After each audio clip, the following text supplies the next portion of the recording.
Fora TV. The world is thinking. On the point of purchase, I'd like to take up on a single word, very important.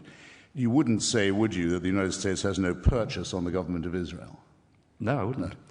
I mean, in other words, if the Israelis are going to continue to build settlements in an identifiable, just a single suburb of Jerusalem, where most of the Arab population can produce documents proving they've owned their homes since before the British Mandate. If American policy can't get them to stop building in that one identifiable suburb of Jerusalem, then there's no such thing as leverage or purchase.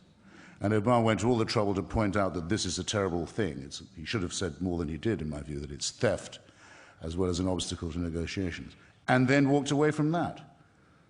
So that a punk government like that of Netanyahu, under the influence of a ratbag religious party, the Shas party, crackpot Orthodox party that happens to run the Ministry of Housing, is allowed to humiliate the United States, not just in the person of its vice president, who was there at the time, but its president and its Congress and its voters.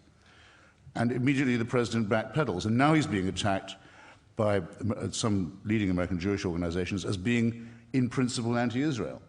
So he's had a fight with one of the Democratic Party's most important voting blocs. He's done nothing for the Palestinians, and he's made himself look like a jerk. This is not impressive.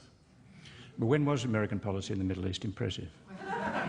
Well, actually, I'll give you an example. When George Bush Sr. Said to the Israelis, if you go on like this, I will ask Congress to suspend your loan guarantees, I thought that was extremely impressive. And so did everyone else in the Middle East, and it led to the nearest we've ever had to a proper peace conference. That was in Madrid. Bill Clinton chose to run that year from the right against Bush, saying that he thought Bush was being soft on Cuba, just like Kennedy. Thought Eisenhower and Nixon were being soft on communism in Cuba, and also from the right on Israel, saying if he was president, the Israelis would not be subjected to this kind of pressure.